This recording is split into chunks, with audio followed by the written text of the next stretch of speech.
Happy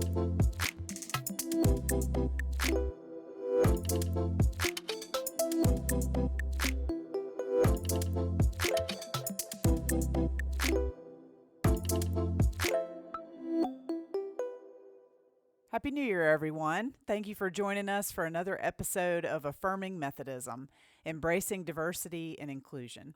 I'm Marianne Romanat, the lead pastor at Light of Christ United Methodist Church in Charlotte, and I'm joined by my co-host, Brittany Bethel, the executive director of Carolina Cross Connection.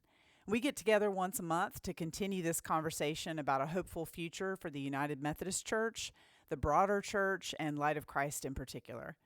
We've made it through the holidays, and for some of us, it was full of joy and peace, and for others, it was a time of stress and heartache. No matter what place you're joining us from this month, know that you are loved. The church at its best is where we can bring our sorrow, our brokenness, and our joy. I know for some of us, the Big C church, the greater church, has caused a lot of harm. For some, it has provided a place of refuge, and sometimes both. For some of us, family can feel the same way. Sometimes our families can be joyful and fulfilling, and sometimes family is a source of pain and loneliness because of our humanity and the brokenness of relationships. As we enter 2024, we wanted to start with the intersection of faith, community, and well-being. In this month's episode of the podcast, we are talking about the importance of mental health, in particular, the church's role in our community's mental health. 2023 was a year of learning about mental health for me. We had several mental health conversations for students and their parents here at the church. I also had to come to grips with my mental health, which led me to make some hard life decisions in the past few months. I recognized that I had past trauma that I had not addressed, and several triggering situations led me to panic attacks and seeking medication from mental health professionals. Thankfully, this church was a safe place for me to experience these things. But I know for a lot of us, we question if we have a safe place to not be okay. Our hope is for today's episode is that it will remind you that you're not alone, and the church is and can be a safe place for you.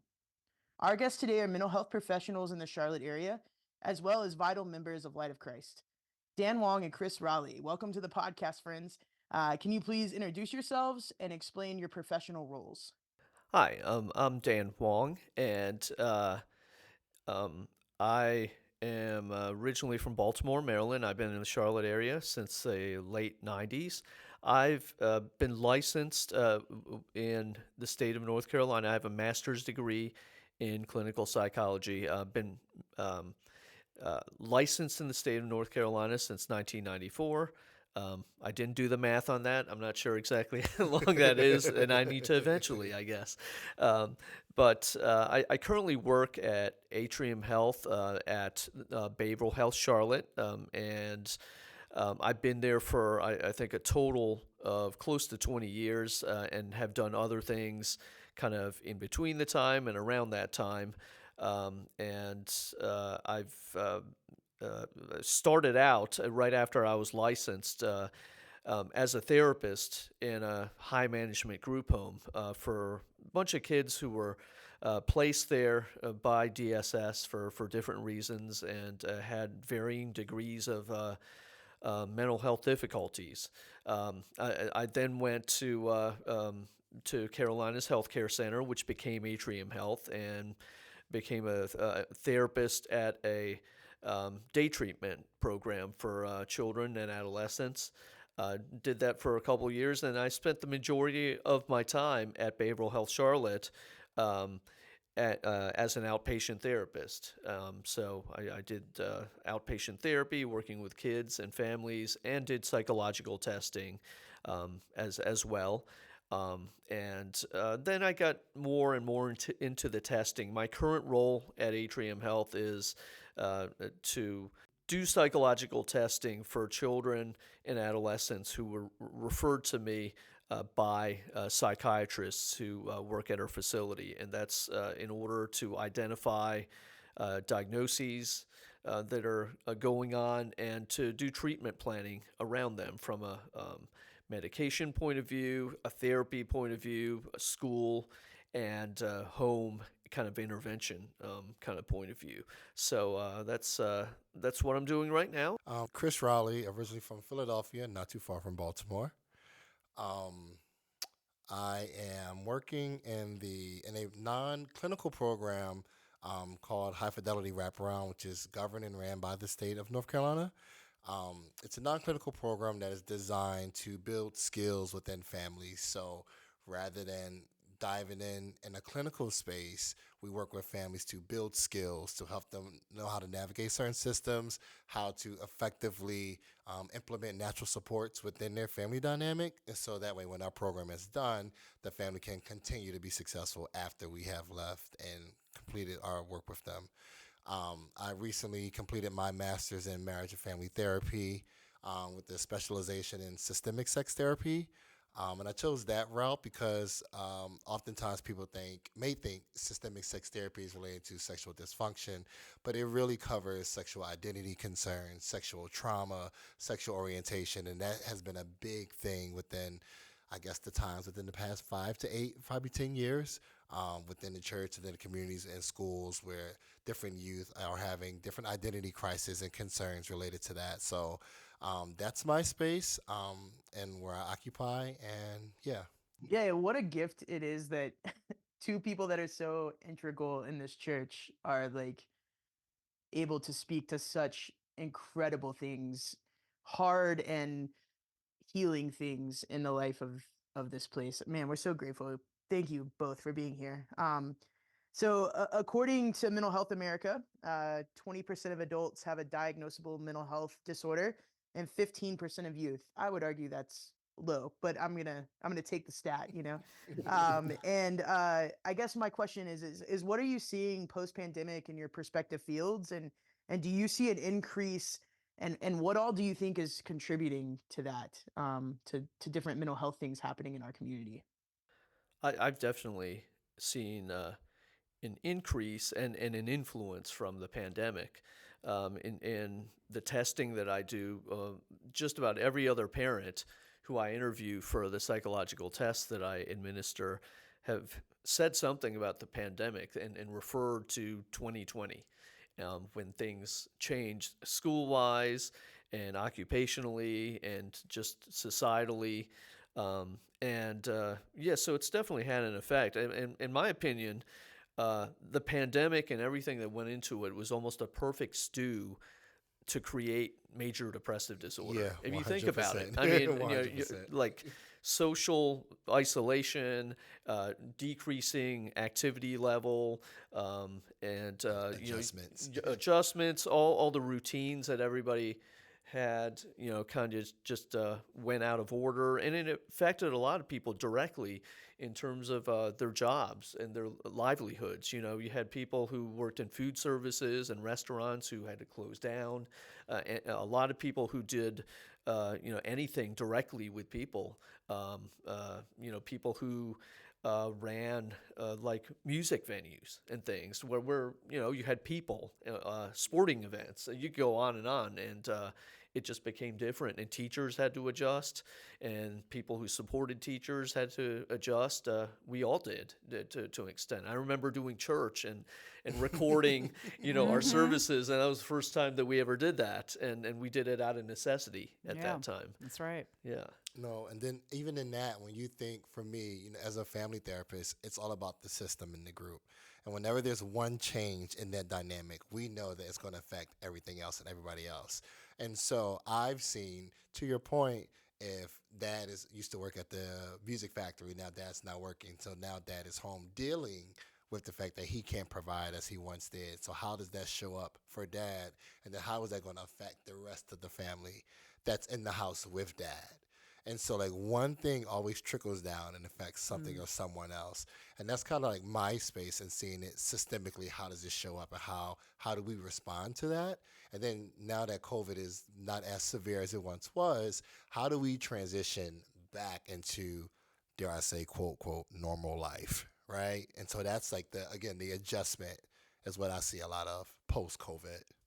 Yeah, so thinking in terms of what we can do as the church community, ways that we can be there for people. Obviously, we see these increased numbers, and we know the reasons behind, or at least what we think those reasons are. So why is it important in your view to talk about mental health in the church community? There's so much you could say about that. I think, at a broader level, you could say, well, if you look in the Bible, there's plenty of stuff in there about mental health. No doubt. And I led a grow group that kind of we focused on that as part of a couple of sessions we had about stuff in the Bible that related to mental health. And you think about it, if the Bible talks about mental health, then and we use the Bible as a guide as we do, then we should be kind of addressing mental health. And they had many people that dealt with mental health situations in the Bible. You think about it. Job comes to mind, and Elijah comes to mind, and then Jesus. Imagine what was going through his mind a lot of the times, and especially when he was on the cross, and separated from his father. Imagine how that felt. So that's one broad reason to talk about it. But the other reason that's more specific is mental health is among us on an everyday basis. How can you not talk about it? It's like, we think about all the stuff that Pastor Marianne talks about on a weekly basis, and they're all things that we deal with on an everyday basis, and mental health is another one of those things. So, No, I agree. I think in church, like I grew up in church, and when I grew up, it was very much go to church, God will fix all your problems, God, Jesus will fix it. And that was just that. So to have a discussion or be in a space where we can bring in mental health and the practice of your well-being within your mental health in the space of church and God and fellowship, that part, that's the beauty. That's the ministry that we can actually have a conversation and do the work. Because church can be a part of your mental health, but there's also work that you should do for your own self within attending church and fellowship and your walk and growth in God. And I think sometimes, at least for me, when I grew up, mental health was not a conversation.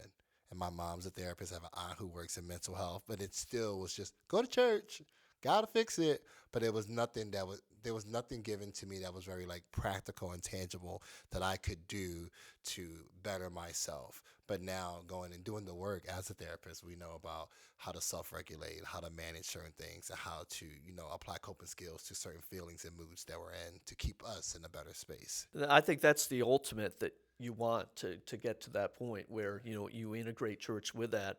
But I can think back to a church that I attended, and I'm not going to mention their name, but they were outright against mental health. They did not want to talk about it. They felt like using medication was going against what God wants. Wow.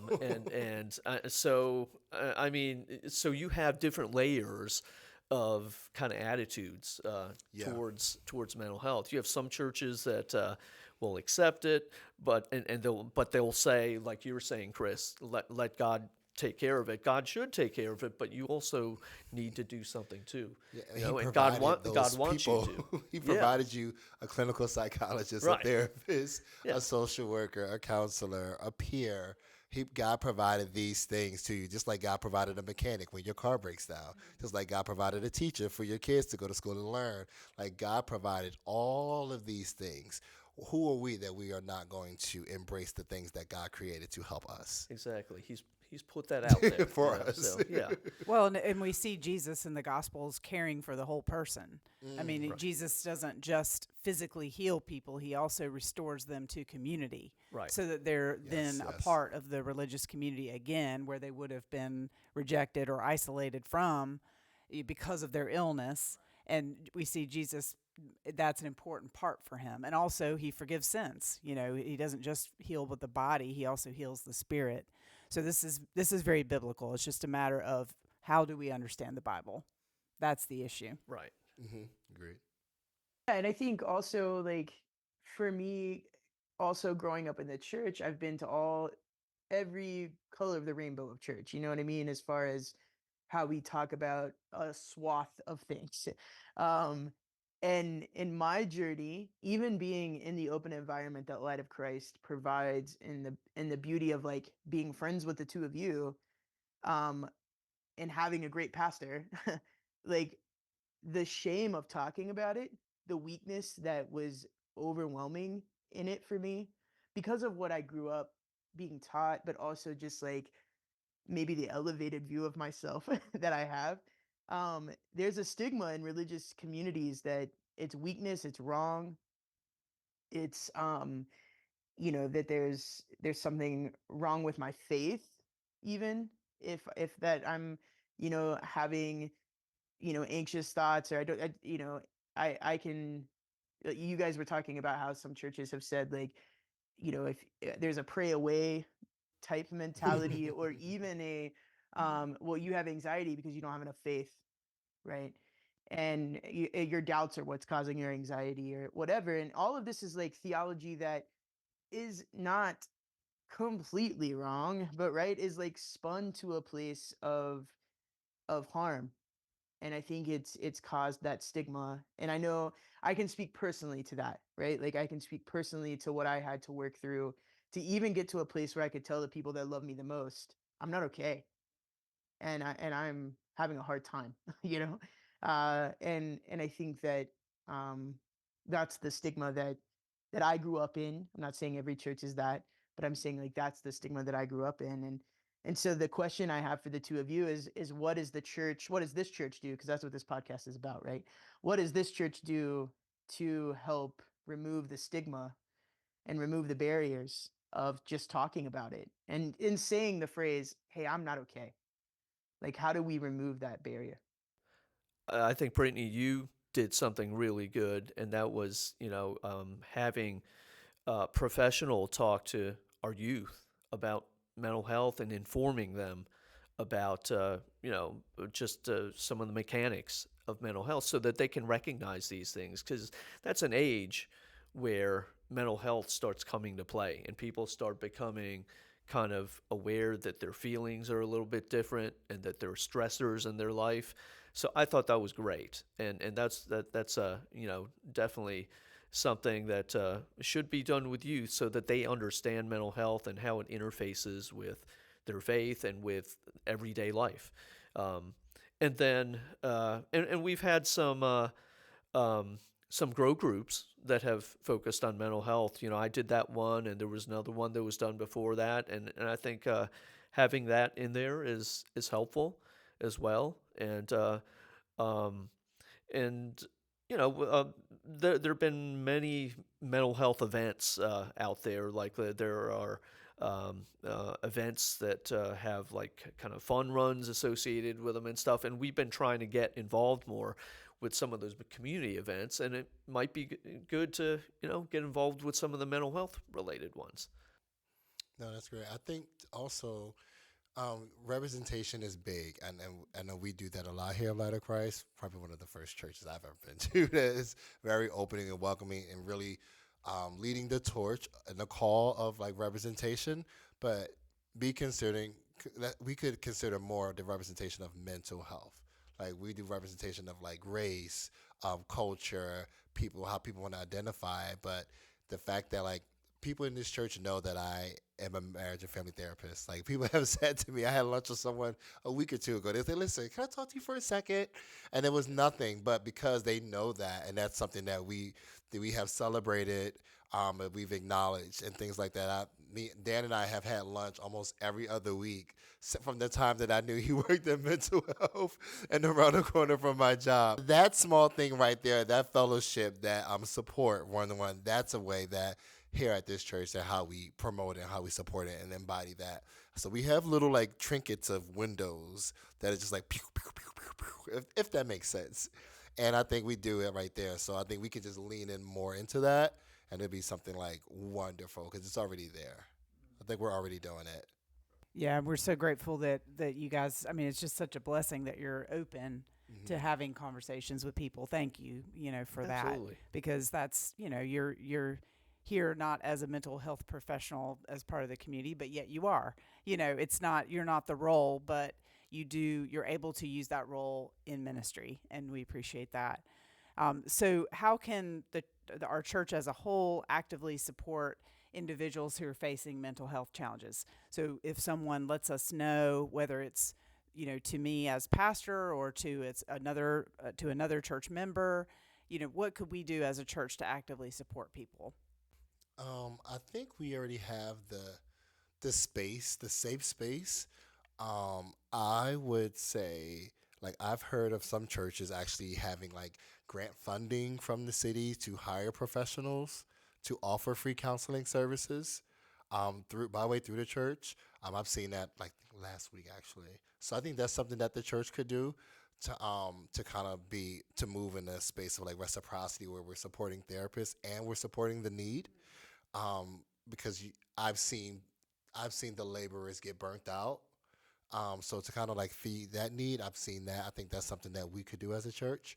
And I think maybe looking into like just support groups or check-in groups and things like that. I think we kind of have it with like the grow groups and things like that. But something in that space. But I would lean more like grant funding to support the therapists and the professionals to provide the services. A lot of times we have people that want to provide the services, but they have their own needs. So if we can meet their needs, then they can serve more. So I would say that.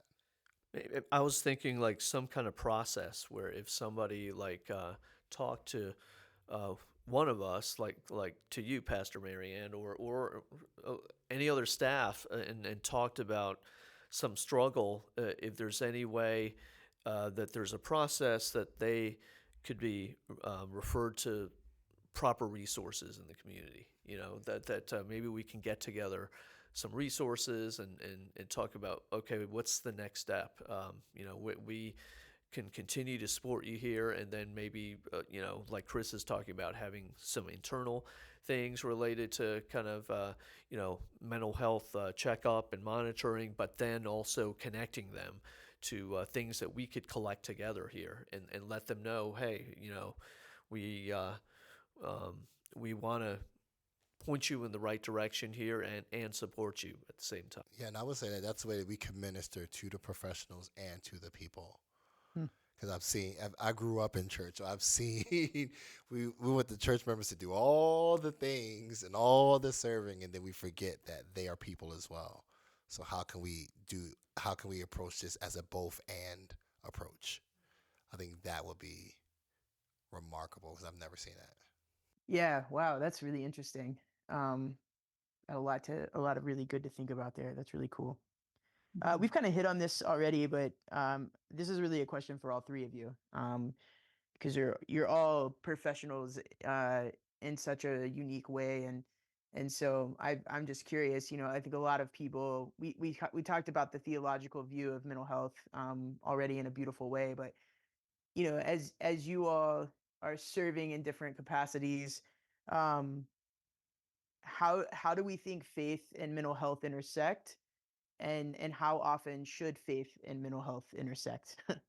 Like, Christian counselors are good or bad. That's not the route I'm thinking. I'm thinking more of like, how do we make sure there's a healthy boundary between how we're speaking about faith and how we're speaking about mental health? No, that's important. I think to your point, like I know in the Bible, I think it's in Second Timothy where it says, "Study to show thyself approved unto God." So the part of study is what resonates with me, and so I have a master's degree in Christian counseling, but I got that in 2009. But I was not nearly as equipped as I am now as I got my degree in marriage family therapy and knowing the different skill sets and the different modalities and approaches and all the things that I know now versus what I knew then.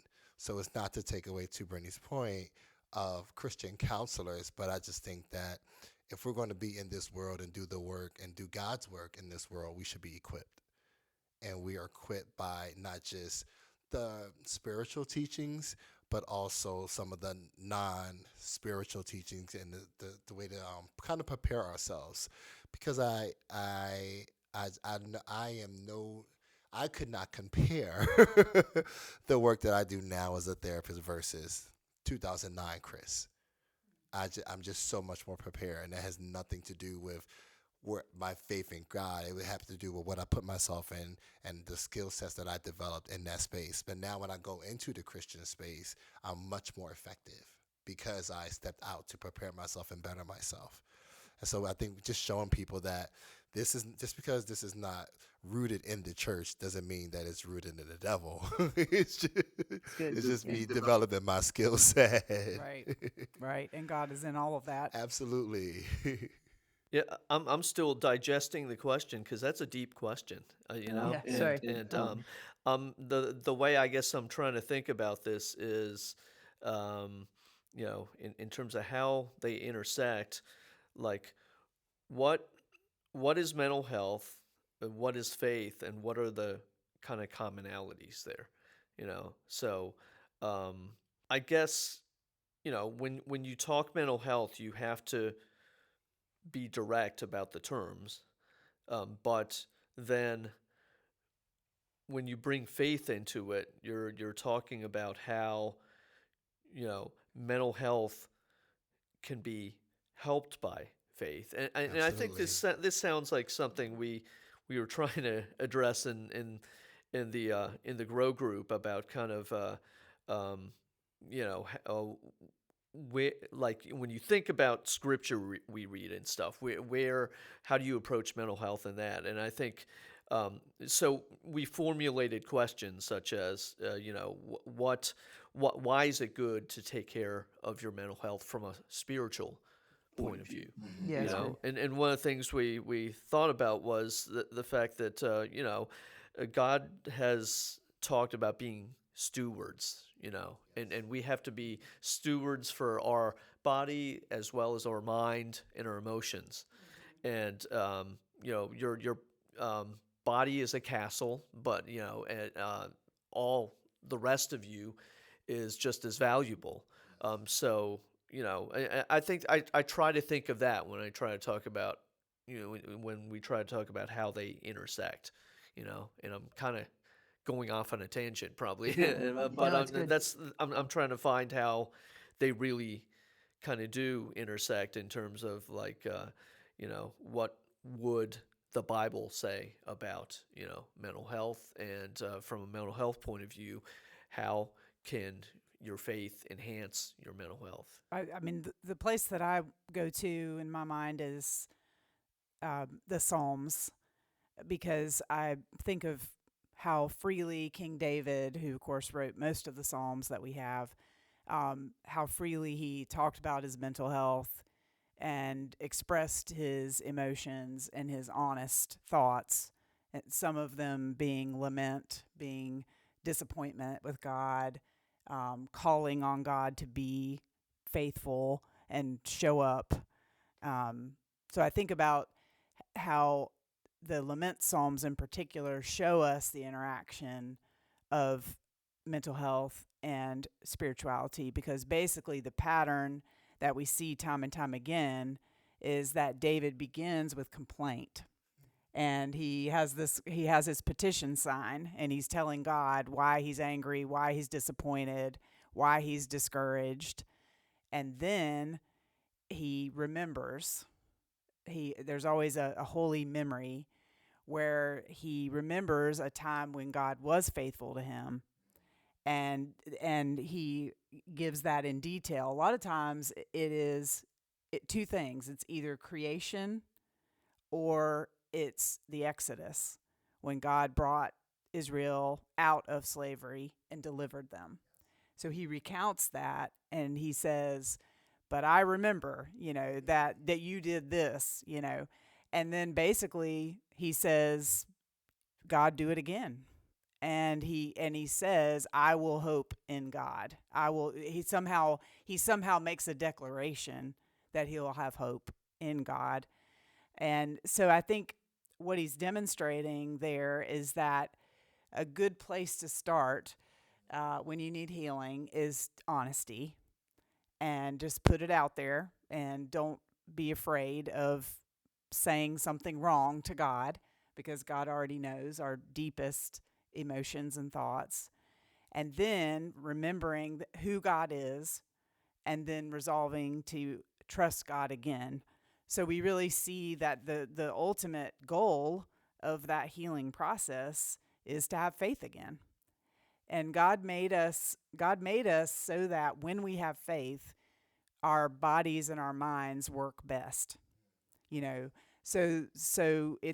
we create a struggle for ourselves with our mental health when we don't have faith, because that's not how we're made. I mean, even for example, um, you know, sitting down in a chair is a simple example of that. If I have faith that that chair is going to support me, then I can sit down without having to be afraid. But if I don't have faith and I'm scared of what that chair will or will not do when I sit, then I create a lot of anxiety within myself. So anyway, I just think that God made us so that faith and mental health are really intertwined. And I think the pattern that I would encourage people to look at is the lament psalms. That's great, and it does remind some of the things you talked about in the laments also remind me of when we were reading Job, and how and putting yourself, I guess, into his situation, and thinking about how he was relating to God in the instance, and how he was trying to communicate with God, but how he was feeling deep down inside. And he did a lot of complaining as well. You're talking about David complaining, and he complained, but he never got too far away from recognizing that, God is there, and that's all he wanted in the end, that he wanted God's audience, and he gave it to him. He kept that connection. But even as a therapist, I would say, okay, Job, whenever you feel a moment of anxiety, of hurt, or depression, refer to a scripture, refer to a miracle that God gave you, refer to a blessing. Whenever this happens, do this. Whenever this happens, do this. As a therapist, that's what we would do. Help them find those coping skills to help self-regulate to get to a balanced space. So me clinically, I see everywhere. It's not, I can't separate that. If we were looking in like substance abuse and recovery, faith is all in substance abuse and recovery. It's a part of the 12 steps. So I don't think it's a matter of it being intertwined. I think sometimes in church and Christian spaces, we don't allow ourselves to see faith and mental health and how they are actually just one and the same in most cases. So, but if we allow ourselves to see that, then we'll be able to do it. But if we're not allowing ourselves that opportunity, then we won't. Very good. I agree wholeheartedly. So one final question for you guys, and this has to do with addressing mental health from a positive standpoint. How can we promote positively as the church mental health in our community, so that and the greater community, not just for our people, but for the greater community? What steps could we take to promote positive mental health? I think continuing with some of the things we've already done, which is like bring it to people's attention in different ways, whether it be grow groups and the youth groups, so they know, hey, it's there, and we can talk about it, and it's okay to talk about it, and then just being open about, I guess, mentioning it, when people need prayer for different things. They need prayer for physical things, but also mental health things as well. And I think the more it's just kind of put out there, the more people will not feel that stigma. I think the more you hear about it being put out there, then people don't feel like, oh, I can't talk about this. When they feel it talked about, then that stigma kind of falls away. Yeah, I think normalizing the conversation of mental health, like, because if it's, to your point, if it's rarely discussed or rarely brought up, it's like, what's that? I don't know what that is. Get away from me. People fear what we don't know, we don't talk about. So making it an everyday conversation, even before praise and worship rehearsal, Lauren was like, "You had any prayer requests?" I was like, "Yes, peace of mind," because I'm studying for my exams and I'm stressed. So I think just having that conversation and just being honest about it, and the exposure, knowing who the mental health professional are, who can help you, who can talk to you, that can give you sound, trusted advice, and yeah, just normalizing the topic. However, even like with the journals and things, maybe we could do a journal thing for a series, and it's, I don't know, something related to mental health with the journals that people can, I don't know, I'm just thinking, but stuff like that. Like again, we have things that's there. It's already like glooming. And so, however, we just kind of intentionally lace it or tie it, whatever, with mental health, I think we're something remarkable. I've never seen a church do stuff like the way we do things here. So I think we should just like lean into everything different because it works. Right. And Brittany, I thought of, related to this question, I thought of, as Dan brought up earlier, when we had a mental health professional come in monthly and speak with the students, one of the things that stood out to me was, as far as a positive step for mental health, was he said to the students, I don't, most of mental health, that for as far as his experience with young people, is getting enough sleep. To me, that was a revelation, because so many young people, he said, aren't going to bed and getting a decent night's sleep, and then guess what? Your mental health suffers. So just rest, Sabbath, and getting to bed at a decent hour. I like tying that to Sabbath. Yeah. Yeah. It's so remarkably countercultural to teach students to rest. Because if you look at the trusted adults in their life, none of us are, right? And so I look at the people, like if we're talking about our student ministry, the people that are standing in front of them day in, day out. Not all of them. We do have a couple that are really good at the rest piece of it, but most of us aren't, you know? And so just, I think, yeah, it's like trying to show that rest works, and it doesn't put you behind in your career, and it doesn't put you behind in your family to rest, um, is so different than anything they're seeing. And so, yeah, it's a call to us as adults that they're watching to say, yeah, we got to put some barriers in place and some boundaries in place, and to, I'm speaking to myself here, and to, to put some a line in the sand and say, hey, no, this is not just vital so that I can survive. It's vital so that I can like thrive and be in great connection with God and community. It's I don't know. I think you're right. The sleep piece of it was so funny, because every month he'd get a whole section on sleep, and I was Yeah. like, yeah, haha, very funny, and to them it was like, haha, very funny, like they're up on their phones, they're doing their thing, and you know, and again, none of the trusted adults in their life are resting well, and so it's I've done a lot of self inventory on that, you know, what he talked about, and how to be a better example for them personally.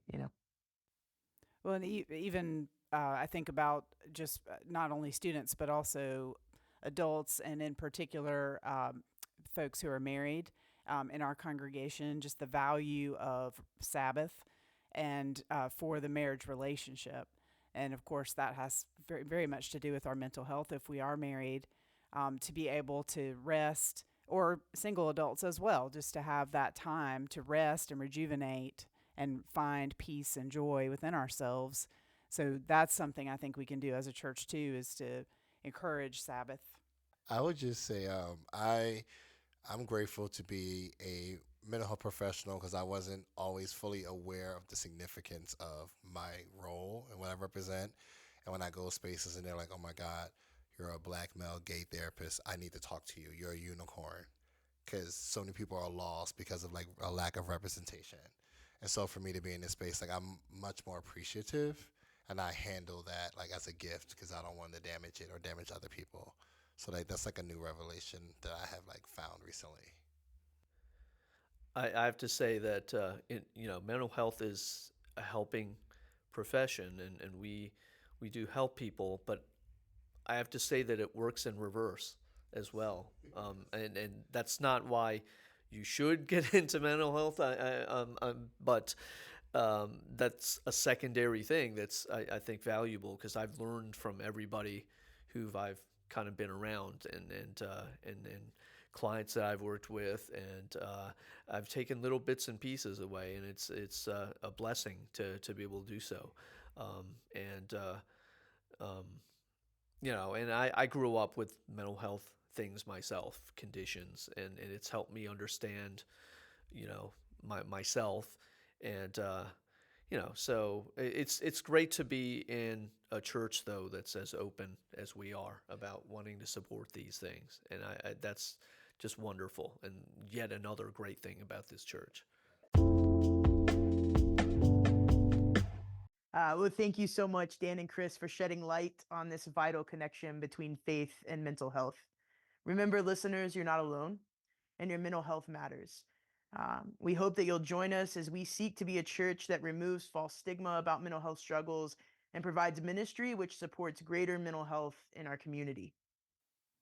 And we hope you'll join us for our next episode of Affirming Methodism, which is always released monthly on the last Wednesday of the month. You can find us on Spotify, Google Podcasts, but I did hear today that that is not going to be a thing soon, Apple Podcasts, and YouTube by searching for Affirming Methodism Pod. Our next episode will be released on February 28th, where we'll celebrate Black History Month by talking to members of our Be the Bridge groups here at Light of Christ. Go ahead and hit subscribe so you don't miss new content as it's released. As always, we encourage you to love God, love your neighbor, and affirm and celebrate the beauty in you.